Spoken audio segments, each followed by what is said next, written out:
Hello guys, welcome back to my channel Sasi Mangai vlog. So இன்றைக்கி என்ன video பார்க்க போகிறோன்னு பார்த்தீங்கன்னா, ரொம்ப நாளுக்கு அப்புறம் நம்ம சேனலில் வந்து ஒரு வீடியோஸ் வருது அப்படின்னாலே வந்து நான் சீக்கிரமாக உங்கள் கூட இந்த விஷயத்தை ஷேர் பண்ண நினைக்கிறேன் அப்படின்றது தான் அர்த்தம். நிறைய நம்ம சேனலில் வந்து வீடியோஸ் வந்திருக்கு, ஷார்ட்ஸ் வந்திருக்கு. பட் ஆனால் வந்து ப்ரைடல் ஒர்க்குக்கு போன மாதிரி இருக்கும், பட் வந்த மாதிரி இருக்கும். பட் அதில் எவ்வளோ நாங்கள் ஃபேஸ் பண்ணுறோன்றது எங்களுக்கு மட்டும்தான் தெரியும். ஸோ மேக்கப் ஆர்டிஸ்ட்டாக இருக்கீங்க, இந்த வீடியோ பார்க்குறீங்க அப்படின்னாலுமே வந்து உங்களுக்கு கொஞ்சம் ஹெல்ப்ஃபுல்லாக இருக்கும். அண்ட் வந்து நீங்கள் ப்ரைடாக இருக்கீங்க, ப்ரைட் டு பி ஆக போகிறீங்க அப்படின்னா இந்த மிஸ்டேக்கை தயவு செய்து பண்ணாதீங்க. ஏன்னா மேக்கப் ஆர்டிஸ்ட்டும் ஒரு ஆள் தான், ஒரு சக மனுஷி தான், அதை மட்டும் மறந்துடாதீங்க. ஸோ என்ன வீடியோ என்ன கண்டென்ட்னு உங்களுக்கு கண்டிப்பாக புரிய போகிறதில்ல. வாங்க வீடியோக்குள்ளே போகலாம்.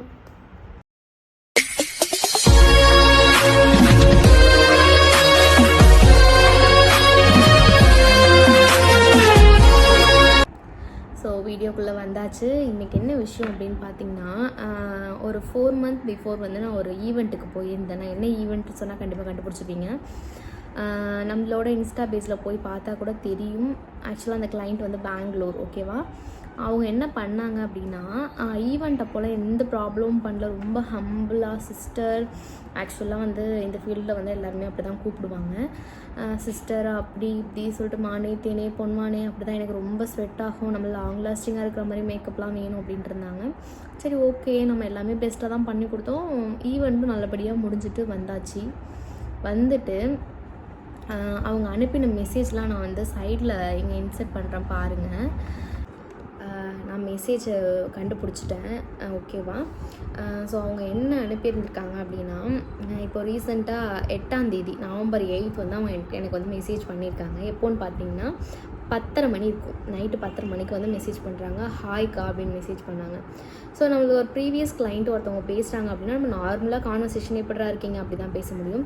ஸோ நம்ம பிஸ்னஸ் சாட்லேருந்து வந்ததுனால என்னோட வந்து கொட்டேஷன் போகும் அவங்களுக்கு. ஹாய்ன்னு எந்த ஒரு கஸ்டமரோ கிளைண்ட்டோ ஃப்ரெண்டோ யார் இந்த நம்பருக்கு மெசேஜ் பண்ணாலுமே கொட்டேஷன் போயிடும். ஸோ அவங்க என்ன ரிப்ளை பண்ணாங்க அப்படின்னா, அக்கா சாரி டு ஆஸ்க் திஸ், நீ எனக்கு மேக்கப் போட வந்தப்போ என்னோடய பிங்க் பேங்கிள் தெரியாமல் உங்கள் பாக்ஸில் வந்துச்சா, ரொம்ப மெமரபிளான பேங்கிள்ஸ் அதான் கேட்டேன் அப்படின்ற மாதிரி சொல்லியிருந்தாங்க.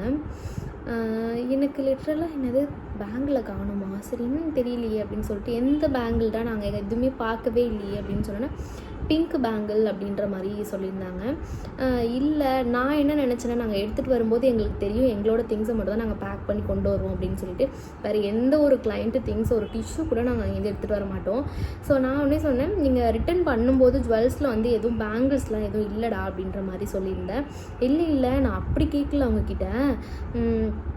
எனக்கு வந்து அந்த பேங்கிள் வந்து ரொம்ப மெமரபிளான பேங்கிள், இப்படின்னா நாங்கள் கண்டிப்பாக அந்த பேங்கிளை எடுத்து தான் வச்சுருக்கோம், எடுத்து வச்சுருந்தா மெமரபிளாக இருக்குன்னு நீங்கள் அதை கொடுத்துருங்க அப்படின்ற மாதிரி அவங்க நம்மக்கிட்ட கேட்குறாங்க. ஸோ இதில் ஒரு விஷயம் நான் என்ன சொல்ல வரேன் அப்படின்னா, ஈவெண்ட்டு முடிஞ்சது மார்ச் ஏப்ரல் அந்த மாதிரி டியூரேஷனில் ஈவெண்ட்டு முடிஞ்சுது. ஆக்சுவலாக அவங்களுக்கு உண்மையாக பேங்கிள் காணும் அப்படின்னா எனக்கு வந்து நெக்ஸ்ட் வீக் இல்லைனா நெக்ஸ்ட் டேவே என்கிட்ட கேட்டிருக்கலாம், அக்கா இந்த மாதிரி ஒரு பேங்கிள் காணும், நீங்கள் பார்த்தீங்களா, ஈவெண்ட்டுக்கு வந்தீங்களே பார்த்துருந்தீங்களா அப்படின்னு கேட்டிருந்துருக்கலாம். அவங்க எப்போ கேட்குறாங்கன்னா, இப்போ என்ன மந்த் நடக்குது, நவம்பர் மந்த் நடக்குது. நவம்பர் மந்த் வந்து எனக்கு டெக்ஸ்ட் பண்ணுறாங்க ஆக்சுவலாக. ஸோ அவங்கக்கிட்ட நான் சொல்லிவிட்டு இந்த மாதிரி பேங்கிள் பார்க்கல, நீங்கள் வேணால் நாங்கள் எடுத்துருக்கிறத மைண்ட் பண்ணிகிட்டே இருக்கீங்க. நீங்கள் அவங்களோட மைண்ட் செட் லிட்ரலாக எப்படி இருக்குன்னா, நாங்கள் தான் அந்த பேங்கிள் எடுத்து வச்சுருக்கோம் ஆக்சுவலாக, ஸோ அந்த பேங்கிள் வந்து கொடுத்துடணும் அப்படின்ற மாதிரி பேசுகிறாங்க. ஸோ நெக்ஸ்ட் மெசேஜ் நான் வந்து என்ன அனுப்பியிருக்கேன் அப்படின்னா, கிளைண்ட்டோட ஒரு திங்ஸ் கூட நாங்கள் எடுத்துகிட்டு வர மாட்டோம். ஸோ என்ன நீங்கள் மைண்டில் வச்சுட்டு வெளியில் தேடி பார்க்காம விட்டுறாதீங்க சிஸ்டர், நீங்கள் பாருங்கள். அப்போவுமே நான் மரியாதையாக அவங்களுக்கு வந்து சிஸ்டர் அப்படின்றது தான் நான் டெக்ஸ்ட் பண்ணியிருக்கேன் அவங்களுக்கு. ஸோ ஓகே, நீங்கள் தப்பாக எடுத்துக்காதீங்கக்கா அப்படின்ற மாதிரி சொன்னாங்க. சரி ஓகே அப்படின்ட்டு விட்டுட்டா. அடுத்த ஒரு 2 minutes கழிச்சு மெசேஜ் வருது. என்னென்னா, நீ பேக் பண்ணிவிட்டு போகும்போது சப்போஸ் மறந்து பேக்கில் எங்கேயாச்சும் இருக்கலாமோன்னு கேட்டேன் அப்படின்ற மாதிரி சொன்னாங்க. எனக்கு வந்து ரொம்ப கஷ்டமாக இருந்துச்சு அந்த மெசேஜ். எப்படி என்ன சொல்கிறதுனே எனக்கு தெரியல. ஸோ நாங்கள் இது வரைக்கும் 300 above மேக்கப் பண்ணியிருக்கோம், ப்ரைடல் மேக்கப் பண்ணியிருக்கேன். ப்ரைடல் இல்லை, ஓவரால் மேக்கப் நான் பண்ணியிருக்கேன். ஸோ இப்போ நம்மக்கிட்ட புக் பண்ணுற கிளைண்ட்ஸ் பார்த்திங்கன்னா புவர்லேருந்து கொஞ்சம் அந்த லெவல் ஹை லெவல் தான் நமக்கு பண்ணிகிட்ருக்காங்க மேக்கப். ஸோ இப்போது நான் ஒரு பிரைட்ஸ்மெய்ட் மேக்கப்புக்கு நான் போகிறேன், வெளியில் அதர் ஸ்டேட்லேருந்து புக் பண்ணுறாங்கன்னா ஒரு 100 சவரன் நகை, எப்படியும் ஒரு 50-200 சவரன் நகை கூட எடுத்துகிட்டு வந்து என் கையில் கொடுப்பாங்க, எனக்கு போட்டு விடுங்க அப்படின்னு சொல்லிட்டு. ஸோ நம்ம போட்டு விட்டு தான் ஆகணும். அதில் எவ்வளோ ஜுவல்ஸை நம்ம கடந்து வந்திருப்போம், எவ்வளோ கிளைண்ட் நம்ம மேலே ட்ரஸ்ட் வச்சுருக்காங்க. ஸோ அல்ப ஒரு கவரிங் பேங்கிள், பிங்க் பேங்கிள்லாம், அது என்ன பேங்கிள் கருமும் கூட நான் பார்க்கலங்க. நான் அது பேங்கிள் போட்டிருந்துச்சுன்னா என்னன்னு கூட எனக்கு தெரியல. நான் எந்த ஒரு கிளைண்ட்டுக்குமே இந்த ஒரு வார்த்தையை நான் யூஸ் பண்ணவே மாட்டேன். நம்மளுக்கு ஒர்க் பிடிக்குதோ பிடிக்கலையோ, சாட்டிஸ்ஃபைடோ இல்லையோ, அவங்களுக்கு ரெக்யர்மெண்ட்ஸ் என்னன்னா நான் ஒர்க்கில் எந்த ஒரு எப்படி சொல்கிறது காம்ப்ரமைஸ், அவங்க என்ன கேட்டாங்களோ அதை விட பெஸ்ட்டாகவே நான் பண்ணி கொடுத்தேன். பட் அவங்க ஏன் இப்படி யோசிச்சாங்க, ஏன் இந்த மாதிரி கேட்டாங்க அப்படின்ட்டு தெரியல. எனக்கு இன்னொரு ஒரு விஷயம் என்ன அவங்க மேலே கோவம் அப்படின்ட்டுனா, அவங்களுக்கு பேங்கிள் காணா போயிருக்கு, அக்ரி, சரி ஓகேங்க, அவங்களோட பேங்கிள் காணா போயிருக்கு தான் நான் ஒத்துக்கிறேன். ஆனால் நீங்கள் எப்போ கேட்டிருக்கணும் அப்படின்னா, அட்லீஸ்ட் ஒரு மினிமம் ஒரு 10 டேஸ்க்குள்ளே, அதாவது ஃபங்க்ஷன் நடந்துச்சு, எப்போவுமே ஏப்ரலில் ஃபங்க்ஷன் நடந்துச்சுன்னா ஏப்ரல் 30ஆம் தேதிக்குள்ளே கேட்டிருந்தா கூட ஓகே, நான் தேடி பார்க்குற சிஸ்டர் அப்படின்ற மாதிரி சொல்லிக்கலாம். ஆனால் நம்ம எடுக்கிறது கிடையாது, அவங்க கேட்குற விதம் தான். ஓகே, இப்போ நம்ம ஒரு ப்ரைடல் ஈவெண்ட்டுக்கு போகிறோம் அப்படின்னா, அந்த மணமேடைக்கு போயிட்டு பொண்ணு வரும்பொழுது ரிட்டன் அந்த தாம்பாளத்தில் பார்த்திங்கன்னா சாரீ, ப்ளவுஸும் மேலே வந்து கேஷ் வச்சு கொடுப்பாங்க. அது எவ்வளோ கேஷாக இருந்தாலும் நான் அதை பார்க்க மாட்டேன்.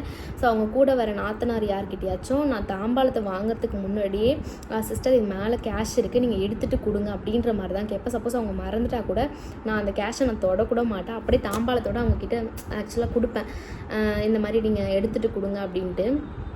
ஸோ அந்த மாதிரி இருக்கிற நம்மக்கிட்ட வந்து இந்த மாதிரி கேட்டாங்களே அப்படின்றது தான் ரொம்ப ரொம்ப கஷ்டம்.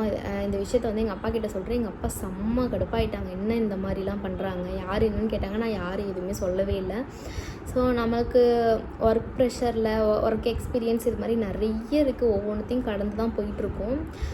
ஸோ லிட்ரலாக வந்து இந்த ஒரு திருட்டு பட்டம் இதெல்லாம் வந்து கண்டிப்பாக எந்த ஒரு ஆர்டிஸ்டாலுமே தாங்கிக்கவே முடியாது. நீ வந்து ஒரு 50,000 1 லட்சம் வாங்குகிற ஆர்டிஸ்ட்டுக்கிட்ட கூட இந்த மாதிரி ஒரு பழியை ஏற்றுக்கவே மாட்டாங்க. யாருமே அந்த மாதிரி செய்கிற ஆளும் கிடையாது. நான் ஏங்க, நாங்கள்லாம் ஒர்க் பார்க்க வரோம், அந்த இடத்துல உங்களை ட்ரெஸ் பண்ணி நம்பி வரோம். இன்னொரு ஒரு விஷயம் என்னென்னா, இப்போது வந்து ஒரு 2 months பிஃபோர் வந்து கனடாலேருந்து நம்மளுக்கு ஒரு கிளைண்ட் புக் பண்ணாங்க. ஆக்சுவலாக அவங்க தமிழ் தான், கல்யாணம் பண்ணி அவங்க ஹஸ்பண்ட் கூட அங்கே கனடாவில் இருக்காங்க.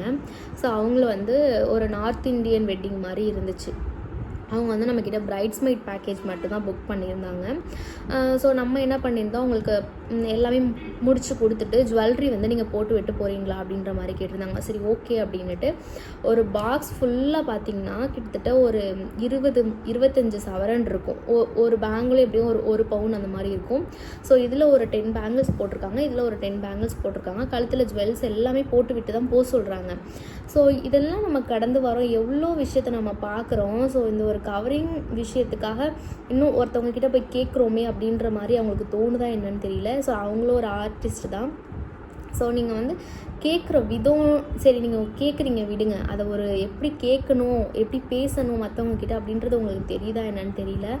ஸோ இந்த வீடியோஸ் யாராவது மேக்கப் ஆர்டிஸ்ட் பார்க்குறீங்க அப்படின்னா, கிளைண்ட்டோட வந்து எந்த ஒரு கான்வர்சேஷன் வச்சுக்கிறதுக்கு பதிலாக ரொம்ப க்ளோஸாக பழகுனீங்களாலும் சரி, பழகாமல் இல்லை வந்து நம்ம ஒர்க் முடிச்சுட்டு வரவங்களா அப்படி இருந்தாலும் எப்படிப்பட்டவங்களாக இருந்தாலும் சரி, ஸோ அந்த கேஷு, ஜுவல் அந்த விஷயத்தில் வந்து கரெக்டாக இருங்க. நீங்கள் எந்த ஒரு விஷயத்துலையும் சிஸ்டர் நீங்கள் இதை போட்டு விடுங்க அப்படின்ற மாதிரி சொன்னாலும் இன்சிஸ்ட் பண்ணி சொல்லுங்கள். திருக்காணி உங்கள் கையில் கொடுத்துட்டேன், இப்போ நான் போட போகிறேன், போட்டுட்டேன், ஓகேவா, இதெல்லாம் நான் உங்கள்கிட்ட ரிட்டன் பண்ணிட்டேன் சிஸ்டர், மறந்துடாதீங்க அப்படின்ற மாதிரி ஒரு டைமும் நீங்கள் வந்து சொல்லுங்கள். ஏன்னா அவங்களோட ஜுவல்ஸை நம்பி நம்மக்கிட்ட கொடுக்குறாங்க, அவங்களோட ஜுவல்ஸ் அதாவது கேஷ்லாம் நம்பி நம்மக்கிட்ட கொடுக்குறாங்க. அது மாதிரி ரூமில் அத்தனை பேர் இருப்பாங்க, யார் வேணாலும் எடுத்துருக்கலாம், அந்த பழி நம்ம மேலே வரலாம். ஸோ நம்ம வந்து அந்த பேங்கிள் எடுக்கலாம். ஆக்சுவலாக அது கோல்டு பேங்கிள் கூட கிடையாது, பேங்கிள் ஒரு பிங்க் பேங்கிள்ன்ற மாதிரி சொல்கிறாங்க. அதை நான் பார்த்தது கூட இல்லை. ஸோ புரிஞ்சுக்கோங்க, பழச்சிக்கோங்க, அவ்வளோதான். ஸோ இந்த 3 வருஷத்தில் வந்து நிறைய விஷயங்கள் வந்து கோத்ரூ பண்ணியிருக்கேன். ஸோ இதுவும் ஒரு அனுபவம், நான் அப்படியே எடுத்துகிட்டு மூவ் ஆன் பண்ணி போக வேண்டியதான்.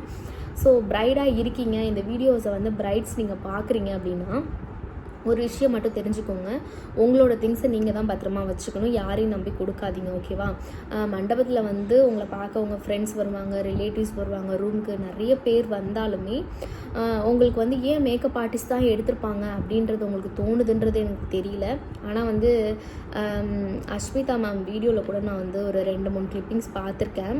அவங்களுமே இந்த விஷயத்தை வந்து கோ த்ரூ பண்ணியிருக்காங்கன்றது எனக்கு புரியுது. ஸோ எந்த ஒரு விஷயத்தையுமே வந்து அவங்க மேலே திணிக்காதீங்க, மேக்கப் ஆர்டிஸ்ட் மேலே திணிக்காதீங்க. உங்களோட ஒர்க்கை உங்களுக்கு பிக் டேவை வந்து அழகுபடுத்தி கொடுக்க அவங்க வந்திருக்காங்க. ஸோ அந்த மட்டும் அவங்கள பார்க்க விடுங்க. மற்றபடி நிறைய விஷயம் சொல்ல வேண்டியது இருக்குது. ஸோ இன்னும் ஒரு சில விஷயங்கள்லாம் சொல்லணும் அப்படின்னா, நம்ம ஒரு அசிஸ்டண்ட்டுன்னு ஒரு ஆளை கூட்டிகிட்டு போயிருப்போம். அவங்களுக்கு வந்து எனக்கு தான் அசிஸ்டண்ட்டாக வராங்க, ஓகேவா.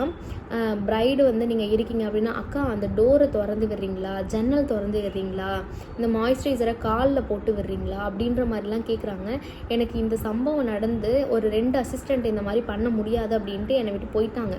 இதுதான் உண்மை. ஸோ வந்து அது அந்த இடத்துல வந்து நான் பண்ணாலுமே எனக்கு வந்து இதுதான். ஸோ எனக்கு என்னென்னா ஒரு சில மேக்கப் ஆர்டிஸ்ட்லாம் பண்ணுறாங்க, அதை பற்றி நான் தப்பு சொல்லலை. பட் வந்து எனக்கு அது விருப்பம் கிடையாது. ஸோ உங்கள் கையில் மாய்ஸ்சரைசர் போடணுமா, முதுவை கவர் பண்ணணுமா, ஸ்கின் டோனுக்கு மேட்ச் நான் உங்களுக்கு எல்லாமே பண்ணித்தரேன். ஸோ காலுக்கு நெயில் பாலிஷ், காலுக்கு மாய்ஸ்சரைசர்லாம் வந்து 1 லட்சம் வாங்குறவங்க பண்ணுவாங்க. பட் அந்த பேக்கேஜ் வந்து நான் பண்ணலாம். என்னோடய பேக்கேஜ்க்கு அது வராது, அதை பண்ணவும் முடியாது. கைக்கு நெயில் பாலிஷ் போட்டு விட சொல்கிறேன், நான் போட்டு விடுவேன். அவ்வளோதான் என்னோடய ஒர்க்கு. ஸோ இதெல்லாம் நடந்திருக்கு. ஒரு மேக்கப் ஒரு கிளைண்ட்டை நான் பார்த்துருக்கேன் ரீசெண்டாக. அவங்க வந்து காலில் நெயில் பாலிஷ் போட சொன்னாங்க. நான் வந்து என்னோடய அசிஸ்டண்ட்டை வந்து இல்லை நீ போடாத அப்படின்னு சொல்லி நான் சொல்லிட்டேன். கொஞ்சம் நேரம் யோசித்ததுக்கே அந்த அசிஸ்டண்ட் வந்து என்னை தப்பாக புரிஞ்சுக்கிட்டாங்க. ஒருவேளை அக்கா நம்மளை காலை போட சொல்லிடுவாங்களோ அப்படின்னு சொல்லிட்டு. ஸோ அந்த பொண்ணுக்கிட்ட, அந்த ப்ரைடு கிட்ட சொன்னால், உங்கள் சிஸ்டர் 2-3 பேர் இருக்காங்களடா, நீங்கள் அவங்கள போட சொல்லுங்கள் அப்படின்ற மாதிரி சொன்னேன். இல்லைக்கா அவங்க ஷேக் பண்ணுவாங்க, இவங்க அதுக்கு மேலே ஷேக் பண்ணுவாங்க. ஏன்னா யாருக்கிட்டையும் என்னோடய அசிஸ்டண்ட்டை நான் விட்டு கொடுக்க முடியாது. ஸோ இந்த மாதிரி சொல்லிட்டேன். ஸோ நிறைய விஷயங்கள் நடக்குது. ஸோ ஃபைனலாக வந்து நான் உங்கள் ஈவெண்ட்டுக்கு மேக்கப் பண்ணணும்னு நினச்சிங்கன்னா கண்டிப்பாக வந்து ஸ்க்ரீனில் வந்து நம்பர் மென்ஷன் பண்ணுறேன். அண்ட் இன்ஸ்டாகிராம் ஐடியும் நான் வந்து உங்களுக்கு மென்ஷன் பண்ணுறேன். ஸோ உங்களுக்கு யாருக்காவது ப்ரைடல் மேக்கப் ஆர்டிஸ்ட் சர்ச் பண்ணிட்டுருக்கீங்க, அப்கமிங் ஈவெண்ட்டுக்கு வந்து மேக்கப் ஆர்டிஸ்ட் தேவை அப்படின்னா, ஸோ என்னை வந்து நீங்கள் கண்டிப்பாக கான்டாக்ட் பண்ணலாம்.